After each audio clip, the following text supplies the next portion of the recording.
बिस्मिल्लाहिर्रहमानिर्रहीम। अस्सलाम वालेकुम। केपी के 7th क्लास उर्दू के सबक नंबर 13 में खुश आमदीद। सबक का नाम है नज़्म ज़ब्त। नज़्म ज़ब्त, नज़्म तरतीब और ज़ब्त कंट्रोल को कहते हैं, यानी अपने कामों को किसी कानून और कायदे से करना और ज़िंदगी को सही उसूल ज़वाबित से गुजारने का नाम नज़्म ज़ब्त है। नज़्म ज़ब्त अरबी ज़ुबान का लफ्ज़ है जिसका मतलब है इंतज़ाम और इंसिराम। इंसिराम यानी कि बंदोबस्त या तकमील। सबक नज़्म ज़ब्त घर के अफराद के दरमियान एक मुकालमा है। ये मुकालमा माह रमज़ान के आखिरी अय्याम में हो रहा होता है। 25वें रोज़े की शाम मगरिब की अजान की आवाज़ सुनते ही घर वाले रोज़ा अफ्तार करते हैं।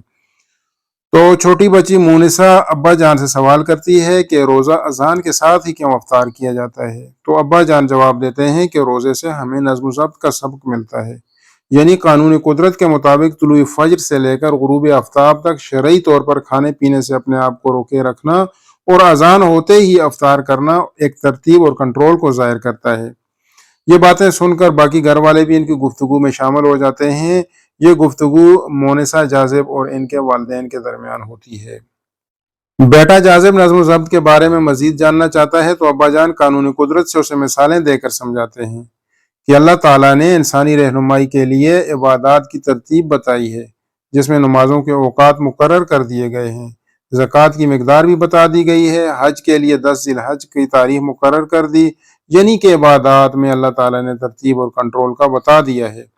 अगला सवाल मोनिसा करती है कि क्या नज़्म ज़ब्त सिर्फ इबादत तक महदूद है। तो अब्बा जान उसे रोज़मर्रा के कामों की मिसाल देते हैं कि आप दिन के कामों की तरतीब को आगे पीछे कर दें तो फिर आपका वक्त, कोशिश और काम रायगां जा सकता है, यानी कि ज़ाया हो सकता है।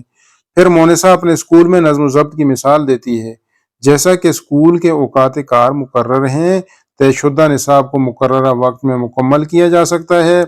स्कूल में पढ़ाई का भी तरीक़ाकार वज़ा है।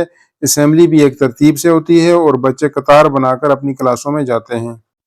फिर अम्मी जान कतार बनाने के हवाले से बस स्टॉप, रेलवे स्टेशन और बैंक की मिसाल देती हैं कि किस तरह कतार बनाकर नज़्म ज़ब्त का मुज़ाहिरा किया जा सकता है।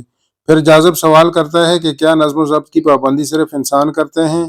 तो अब्बा जान चरिंद परिंद और कुदरत के मज़ाहिर की मिसाल देते हैं, जबकि मोनिसा की हैरानी को देखकर अम्मी जान इसकी वजाहत करते हुए कहती हैं कि चरिंद परिंद फिजा में गोल की शक्ल में, यानी कि मजमा या ग्रोह की शक्ल में एक जगह से दूसरी जगह जाते हैं। शहद की मक्खियों ने रस चूसने का वक्त मुकर्रर किया हुआ है। चींटियां भी कतार में तरतीब से चलती हैं। दिन रात का और मौसमों का बदलना भी तरतीब से जारी है। हवाओं की गर्दिश या समुद्रों में उठने वाले मदो जज़र, यानी कि उतार चढ़ाव परवरदिगार के बनाए हुए उसूल ज़वाबित हैं। अब्बा जान ने इसमें इजाफा करते हुए इंसानी एज़ा की मिसाल कुछ यूं दी कि इंसानी एज़ा खुदकार, यानी कि मुसलसल या ऑटोमेटिक निज़ाम के तहत काम करते हैं, जिसमें गुर्दे जिस्म से फाजिल मादे अलग करते हैं। दिल जिस्म को मुसलसल खून की फराहमी यकीनी बनाता है। अगर एज़ा अपनी तरतीब या पाबंदी से हट जाए तो इंसान बीमारियों का शिकार हो जाएगा। गोया अल्लाह ताला की बनाई हुई हर चीज़ अपने दायरे में नज़्म ज़ब्त का दर्स दे रही है और नज़्म ज़ब्त में हमारी बका, यानी कि ज़िंदगी और तरक्की का राज छुपा हुआ है। इसके बाद मोनिसा सवाल करती है कि तालिब इल्म की हैसियत से हम नज़्म ज़ब्त की पाबंदी कैसे कर सकते हैं। तो अब्बा जान ने कहा कि तालिब इल्म की हैसियत से हम अपना हर काम वक्त पर करें, जैसा कि पढ़ाई और खेल कूद वगैरह। स्कूल की और ज़ाती इस्तेमाल की चीज़ों को इस्तेमाल के बाद सही जगह पर रखें। एक दूसरे के औकात कार का एहतराम करें। बिला वजह दूसरों के कामों में और बातों में दखल अंदाजी न करें, जिससे नज़्म ज़ब्त कायम करने में मदद मिलेगी और काम भी बेहतर तरीके से होगा। अब्बा जान ने गुफ्तगू को समेटते हुए नज़्म ज़ब्त की मिसाल कौमों की तरक्की से कुछ यूं दी कि जो कौमें नज़्म ज़ब्त की पाबंदी नहीं करती वो अफरा तफरी का शिकार हो जाती हैं, यानी शोर गुल, फितना, फसाद या गड़बड़, और कोई काबिल ज़िक्र काम भी नहीं कर पाती। जबकि तरक्की याफ्ता कौमें, यानी वो कौमें जो हर चीज़ में तरक्की कर चुकी हों, वो अपना काम नज़्म ज़ब्त की पाबंदी से करती हैं और ये करके ही वो कामयाब हुए हैं।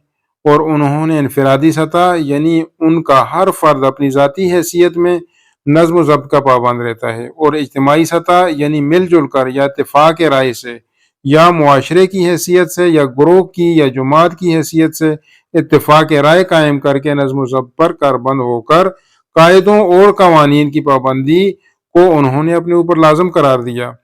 یعنی نظم و ضبط کی پابندی عوام و خواص دونوں کے لیے ضروری ہے۔ ہمارے قائد محمد علی جناح رحمۃ اللہ علیہ نے بھی ہمیں ایمان، اتحاد اور تنظیم کا درس دیا ہے۔ ہمیں چاہیے کہ اچھا انسان ہونے کا ثبوت دیں، ایسا معاشرہ ترتیب دیں جہاں امن و سکون ہو۔ اللہ تعالیٰ نے بھی ہمیں اختیار دیا ہے کہ جیسے چاہیں زندگی گزار سکتے ہیں، تو کیوں نہ قاعدے اور قوانین کے مطابق منظم انداز میں زندگی گزاریں، کیونکہ کامیاب زندگی کا راز نظم و ضبط ہی میں مضمر ہے، یعنی کہ پوشیدہ ہے۔